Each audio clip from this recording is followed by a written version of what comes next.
ನಾಯಕರ ಹೇಳಿಕೆಗಳು, ವರ್ತನೆಗಳು, ಪರಸ್ಪರ ಜಂಗಿ ಕುಸ್ತಿಗಳು ಯಾವುದೋ ಹೊರಗಿನ ಶಕ್ತಿಗಳ ಚಿತಾವಣೆಯಿಂದ ನಡೀತಿರಬಹುದು ಎಂಬ ಶಂಕೆ ಮೂಡಿದೆ. ಏನಿ ಚರ್ಚೆ? ಬಿಜೆಪಿಯಲ್ಲಿ ಯಾರ ನಿಯಂತ್ರಣಕ್ಕೂ ಸಿಗದಂತೆ ನಡೆಯುತ್ತಿರುವ ನಾಯಕರ ಬೀದಿ ಕಾಳಗ ಹಿಂದೆ ಇರುವಂತಹ ಬಾಹ್ಯ ಶಕ್ತಿಗಳು ಯಾವುವು? ಮುಂದೆ ಹಾಸನ ಕ್ಷೇತ್ರದಲ್ಲಿ ಏನಾಗುತ್ತದೆ ಎಂಬುದನ್ನ ನೋಡೋಣ ಎನ್ನುವ ಮೂಲಕ ಮತ್ತೆ ಬಿಜೆಪಿ ಜೆಡಿಎಸ್ ಮೈತ್ರಿ ಬುಡಕ್ಕೆ ಡೈನಾಮಿಟ್ ಇಡುವ ಕೆಲಸವನ್ನ ಮುಂದುವರಿಸಿದ್ದಾರೆ.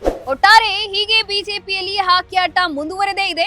ಎಲ್ಲವೂ ಅಯೋಮಯ ಎಂಬಂತಾಗಿದೆ. ಕಚ್ಚಾಟಕ್ಕೆ ನಾಯಕರ ನಡುವಿನ ವಿರಸ, ದ್ವೇಷ, ಭಿನ್ನಮತ ಕಾರಣವಾ ಅಥವಾ ಗುಂಪುಗಾರಿಕೆ, ಬಣ ರಾಜಕೀಯ ಕಾರಣವಾ ಅಂತ ನೋಡಲು ಹೋದ್ರೆ, ನೀವು ನೋಡ್ತಾ ಇದ್ರ ಬಾಸ್ ಟಿವಿ ಕನ್ನಡ. ನಾನ್ ಸೀಮಾ ಬಂಗಾರಪ್ಪ.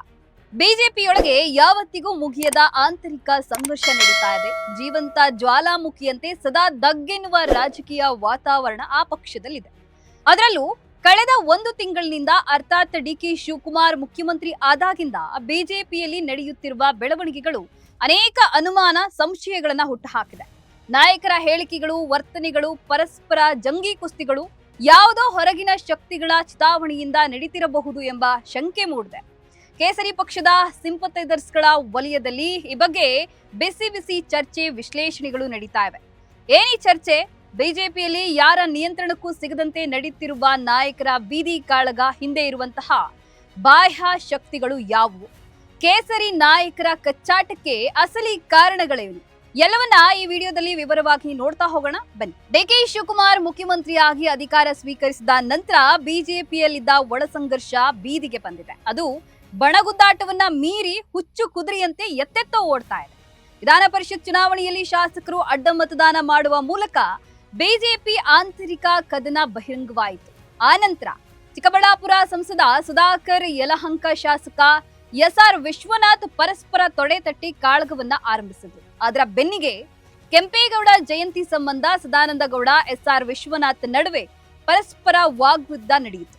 ಈ ಮಧ್ಯೆ ಸದಾನಂದ ಗೌಡರು ಬಿಜೆಪಿ ವರಿಷ್ಠರ ಆಪ್ತ ಎನ್ನಲಾಗುವ ವ್ಯಕ್ತಿಯೊಂದಿಗೆ ಮಾತನಾಡುತ್ತಾ ವಿಜೇಂದ್ರ ಅವರನ್ನ ಪಕ್ಷದ ರಾಜ್ಯಾಧ್ಯಕ್ಷ ಹುದ್ದೆಯಿಂದ ಇಳಿಸಿ ಕಿಕ್ ಹಿಮ್ ಔಟ್ ಎಂದು ಮಾತನಾಡಿದ್ದಾರೆ ಎನ್ನಲಾದಂತಹ ಆಡಿಯೋ ಒಂದು ಸದ್ದು ಮಾಡಿತು.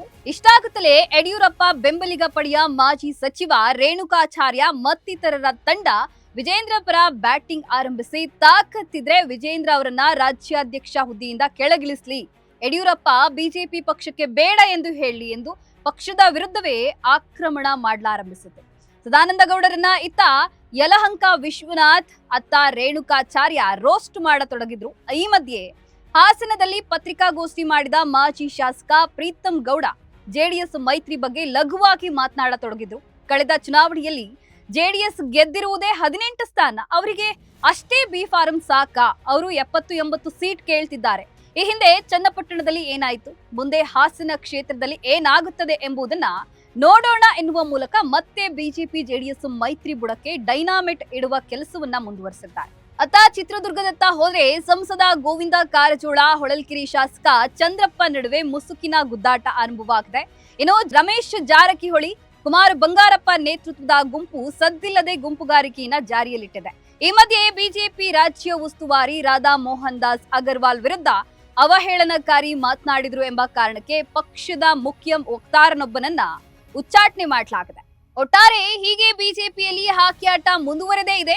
ಎಲ್ಲವೂ ಅಯೋಮಯ ಎಂಬಂತಾಗಿದೆ. ಕಚ್ಚಾಟಕ್ಕೆ ನಾಯಕರ ನಡುವಿನ ವಿರಸ, ದ್ವೇಷ, ಭಿನ್ನಮತ ಕಾರಣವಾ ಅಥವಾ ಗುಂಪುಗಾರಿಕೆ, ಬಣ ರಾಜಕೀಯ ಕಾರಣವಾ ಅಂತ ನೋಡಲು ಹೋದ್ರೆ ಈ ಎಲ್ಲವೂ ಹೌದು. ಆದ್ರೆ ಕುತೂಹಲಕಾರಿ ಮಾಹಿತಿ ಏನಂದ್ರೆ, ಬಿಜೆಪಿಯೊಳಗಿನ ಸಂಘರ್ಷದ ಬೆಂಕಿಗೆ ಕಾಂಗ್ರೆಸ್ ಪಕ್ಷವು ತುಪ್ಪ ಸುರಿತಾ ಇದೆ ಎಂಬ ಮಾತು ಈಗ ಕೇಳ್ಬರ್ತಾ ಇದೆ. ಬಿಜೆಪಿಯೊಳಗೆ ಸದ್ದಿಲ್ಲದೆ ಕಾಂಗ್ರೆಸ್ ಬಿ ಟೀಮ್ ಹುಟ್ಟುಕೊಂಡಿದೆ. ಇದೇ ಟೀಮಿನ ಶಾಸಕರು ವಿಧಾನ ಪರಿಷತ್ ಚುನಾವಣೆಯಲ್ಲಿ ಕಾಂಗ್ರೆಸ್ ಪರ ಮತ ಹಾಕಿದ್ದಾರೆ. ಮಾಜಿ ಸಿಎಂ ಸದಾನಂದ ಗೌಡ ಅವರು ಬಿಜೆಪಿಯಲ್ಲಿ ತಮ್ಮನ್ನ ನಿರ್ಲಕ್ಷಿಸುತ್ತಿರುವುದರಿಂದ ಬೇಸತ್ತು ಡಿಕೆ ಶಿವಕುಮಾರ್ ಸಂಪರ್ಕಕ್ಕೆ ಹೋಗಿದ್ದಾರೆ. ಹಾಸನದಲ್ಲಿ ನನಗೆ ಟಿಕೆಟ್ ಕಷ್ಟ ಎಂಬ ಕಾರಣಕ್ಕೆ ಮಾಜಿ ಶಾಸಕ ಪ್ರೀತಂ ಗೌಡ ಜೆಡಿಎಸ್ ಮೈತ್ರಿ ವಿರುದ್ಧ ನಿರಂತರವಾಗಿ ಮಾತನಾಡ್ತಾ ಇದ್ದಾರೆ. ಎನ್ಡಿಎ ಮೈತ್ರಿಕೂಟಕ್ಕೆ ಸಾಧ್ಯವಾದಷ್ಟು ಡ್ಯಾಮೇಜ್ ಮಾಡಿ ಕಾಂಗ್ರೆಸ್ಗೆ ಹಾರಿಕೊಳ್ಳುವುದು ಅವರ ಚಿಂತನೆಯಾಗಿರುವಂತಿದೆ. ಹಾಸನ ಕಾಂಗ್ರೆಸ್ ನಾಯಕರ ಮೂಲಕ ಈಗಾಗಲೇ ಡಿಕೆ ಶಿವಕುಮಾರ್ ಸಂಪರ್ಕ ಸಾಧಿಸಿದ್ದಾರೆ ಎಂಬ ಮಾತುಗಳಿವೆ. ಬಿಜೆಪಿಯೊಳಗಿರುವ ಕಾಂಗ್ರೆಸ್ ಬಿ ಟೀಮ್ ಉಪಯೋಗಿಸಿಕೊಂಡು ಅಲ್ಲಿ ಆಂತರಿಕ ಸಂಘರ್ಷ ಮುಂದುವರಿಯುವಂತೆ ಡಿಕೆ ಆಪ್ತ ನಾಯಕರು ನೋಡ್ಕೊಳ್ತಿದ್ದಾರೆ ಎಂಬ ವಿಶ್ಲೇಷಣೆ, ವ್ಯಾಖ್ಯಾನಗಳು ಬಿಜೆಪಿ ಸಿಂಪಥೈಸರ್ಸ್ ಗಳ ವಲಯದಲ್ಲಿ ಕೇಳಿ ಬರ್ತಾ ಇದೆ. ವಿಜೇಂದ್ರ ಮತ್ತು ಅಶೋಕ್ ಜೋಡಿ ಯಾಕೆ ಕುಮಾರಸ್ವಾಮಿ ಅವರಂತೆ ಸರ್ಕಾರದ ವಿರುದ್ಧ ನೇರ ಧ್ವನಿ ಎತ್ತುತ್ತಾ ಇಲ್ಲ ಎಂಬ ಪ್ರಶ್ನೆಗಳು ಕಾರ್ಯಕರ್ತರ ವಲಯದಲ್ಲಿ ಎದ್ದಿವೆ. ಕೇಸರಿ ನಾಯಕರು ಶಾಸಕರ ಈ ಒಳ ಹೊಂದಾಣಿಕೆ ಬಿ ಟೀಮ್ ಆಟಗಳು ನಿಜವೇ ಆಗಿದ್ರೆ 2028ಕ್ಕೆ ರಾಜ್ಯದಲ್ಲಿ ಬಿಜೆಪಿ ಮುಳುಗು ನೀರು ಖಚಿತ. ಏನಾಗುತ್ತದೆಯೋ ಕಾದ್ ನೋಡೋಣ. ಇದಾಗಿತ್ತು ಇವತ್ತಿನ ರಾಜಕೀಯ ವಿಶೇಷ. ಮತ್ತೊಂದು ವರದಿ ಜೊತೆ ಮತ್ತೆ ಬರ್ತೀನಿ. ನಮಸ್ಕಾರ. ಲೇಟೆಸ್ಟ್ ಹಾಗೂ ಇಂಟ್ರೆಸ್ಟಿಂಗ್ ಸುದ್ದಿಗಳಿಗಾಗಿ ಬಾಸ್ ಟಿವಿ ಕನ್ನಡ ಚಾನೆಲ್ನ ಸಬ್ಸ್ಕ್ರೈಬ್ ಮಾಡಿ. ಹಾಗೆಯೇ ಬೆಲ್ ಐಕಾನ್ ಪ್ರೆಸ್ ಮಾಡಿ.